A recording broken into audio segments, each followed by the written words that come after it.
नमस्कार मंडळी, कोकण कनेक्शन चॅनलवर तुमचे परत एकदा स्वागत. मंडळी, आमच्या वेंगुर्ला, सावंतवाडी, अलिबाग, रत्नागिरी, कुडाळ वगैरे शहरांच्या व्हिडिओना तुम्ही भरभरून प्रतिसाद दिलात. संशोधन करून कोकणातल्या विविध शहरांची अनोखी माहिती देण्याचा आमचा प्रयत्न असतो. आमचा हा प्रयत्न तुम्हाला आवडत असेल तर पटकन व्हिडिओ लाईक करा, शेअर करा आणि तुमचं कोकणावर प्रेम असेल तर चॅनेल सबस्क्राईब करा. बऱ्याच जणांना सबस्क्राईब फुकट असतं हेच माहीत नसतं, आहे ना गंमत?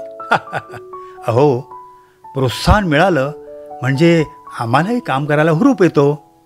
तर मंडळी, आज आम्ही आपले सहर्ष स्वागत करीत आहोत कोकणचे हृदय निसर्गरम्य चिपळूणमध्ये. काय समजलं? अनेक पुराण ग्रंथ, ऐतिहासिक बखरी, गॅजेट्स, सरकारी कागदपत्रे यातून विविध नावांनी चिपळूणचा उल्लेख आढळतो. चिपळूण गावाची गंमत म्हणजे 8व्या शतकातील चालुक्य राजवटीत चिपळूणचा उल्लेख चिप्रारुलना असा केलेला आढळतो. इथे सापडलेल्या चिपळूण स्टोन म्हणून प्रसिद्ध असलेल्या इसवी सन 1186च्या शिलालेखात शिलाहार राजे आणि त्यांच्या मंत्र्यांची नावे कोरलेली आहेत. हा शिलालेख चिपळूणच्या प्राचीन इतिहासाची साक्ष देतो. चिपळूण नावाचा संबंध थेट पुराण काळातल्या विष्णूच्या दशावतारातला 6वा अवतार भगवान परशुरामांशी जोडला जातो. संपूर्ण कोकण परशुराम भूमी म्हणून ओळखली जाते.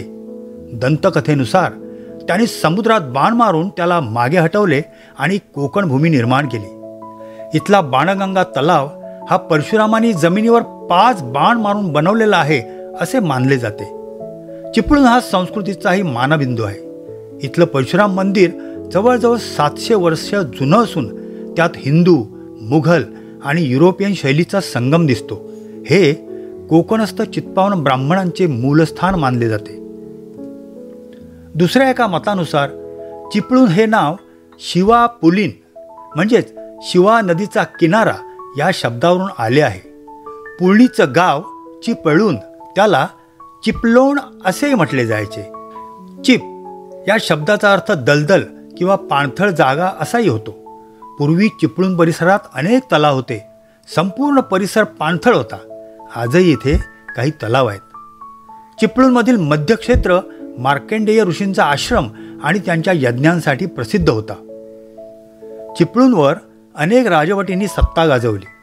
सातवाहन, शिलाहार, कदंब, शक, क्षत्रप, कलचुरी, राष्ट्रकूट, चालुक्य, दिल्ली सल्तनत, बहामनी, निजामशाही, आदिलशाही, मोगल वगैरे.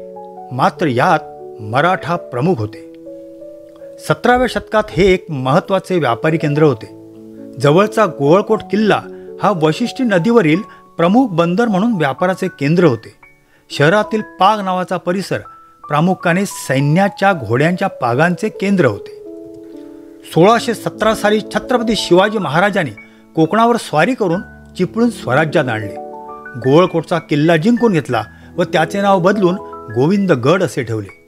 शिवाजी महाराज कोकण भेटीनंतर साताऱ्याला किंवा रायगडला परतताना चिपळूणला मुक्काम करीत असत. दुसऱ्या बाजीराव पेशव्यांच्या कारकिर्दीत चिपळूण गुहागर जवळील दाभोळ येथे पेशव्यांचे विश्रांती स्थान बांधण्यात आले होते. नंतर ते सरकारी कार्यालय करण्यात आले आहे. चिपळूण शहर वशिष्ठी नदी आणि जगबुडी नदीच्या संगमावर वसलेले असून गोव्याला जाणाऱ्या राष्ट्रीय महामार्ग 6वर मुंबईपासून 250 किलोमीटरवर आहे. ते महाराष्ट्रातील रत्नागिरी जिल्ह्यातील एक सुंदर शहर आहे. त्याच्या एका बाजूला भव्य सह्याद्री आणि दुसऱ्या बाजूला गुहागरचा समुद्र आहे. इतिहास, मंदिरे, निसर्ग सौंदर्य आणि जगप्रसिद्ध हापूस आंबे यामुळे चिपळूण कोकणचा अनमोल खजिनाच आहे. निसर्गाचे स्वर्गीय रूप म्हणजे चिपळूण. शहरातून वाहणारी वशिष्ठी नदी, पावसाळ्यात गर्जना करणारा सावतसडा धबधबा, कोयना हायड्रो इलेक्ट्रिक पॉवर प्रोजेक्टचा भाग कोलकेवाडी धरण, थोड्याच अंतरावर असणारे गुहागरचे शुभ्र वाळूचे समुद्रकिनारे, अशा निसर्गाच्या विविधतेने चिपळूण समृद्ध आहे. इथल्या सह्याद्रीच्या जंगलात ट्रेकिंगची मजा घेता येते. डोंगरातील प्रत्येक वळण म्हणजे जणू सुंदर निसर्गचित्रच वाटते. चिपळूण जवळचे मार्लेश्वर मंदिर हे डोंगरावर वसलेले एक प्राचीन शिवमंदिर आहे. तिथल्या भटकंतीचा अनुभव अविस्मरणीय असतो. तेरव गावचे 1860 पासूनचे श्री कुलस्वामिनी भवानी वाघजाई मंदिर MTDCचे अधिकृत पर्यटन स्थळ आहे. हे मंदिर समुद्रसपाटीपासून 800 फूट उंचीवर एका पठारावर असून 7 सुंदर बागांनी वेढलेले आहे. चिपळूणची ग्रामदैवत यात्रा गणेश चतुर्थी आणि होळी म्हणजे शिमगा मोठ्या उत्साहात साजरा केला जातो. या सणांच्या निमित्ताने पोटा पाण्यासाठी मुंबई पुण्याला गेलेले चाकरमानी हमखास गावाकडे परततात. शिमग्यानिमित्त देवळातून देवीची पालखी निघते. उत्सवासाठी स्थानिक लोक मोठ्या संख्येने जमतात आणि भव्य जत्रा भरते.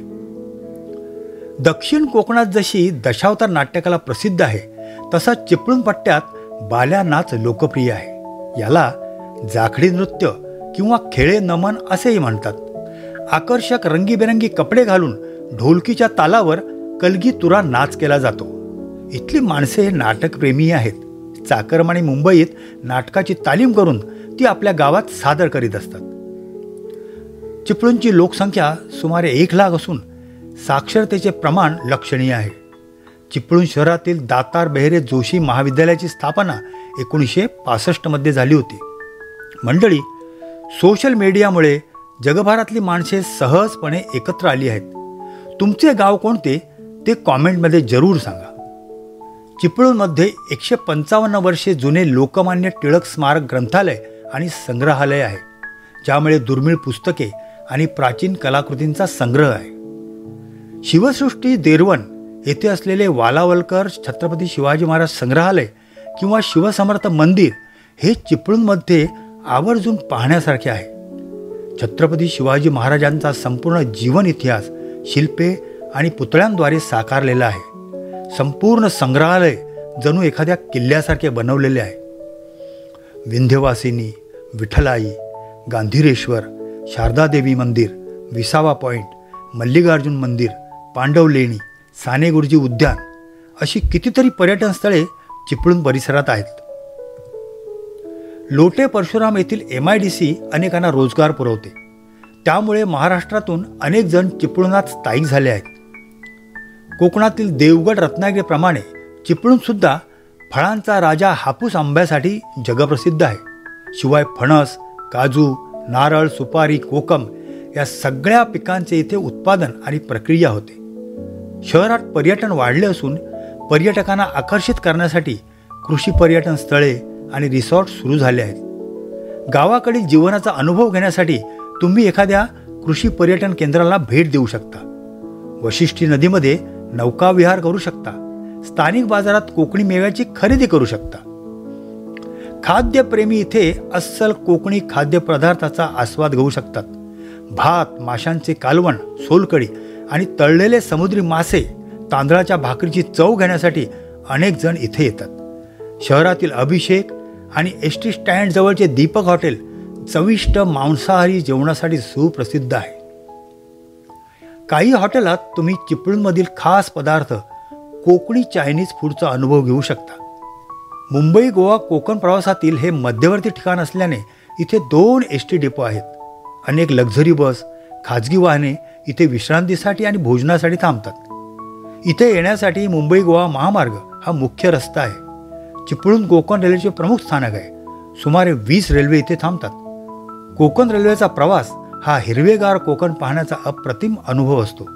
इथे भेट देण्यासाठी उत्तम काळ म्हणजे ऑक्टोबर ते फेब्रुवारी. इतिहास, अध्यात्म, खाद्य संस्कृती, निसर्गाची गंभीर शांतता चिपळूण तुम्हाला सर्व देते.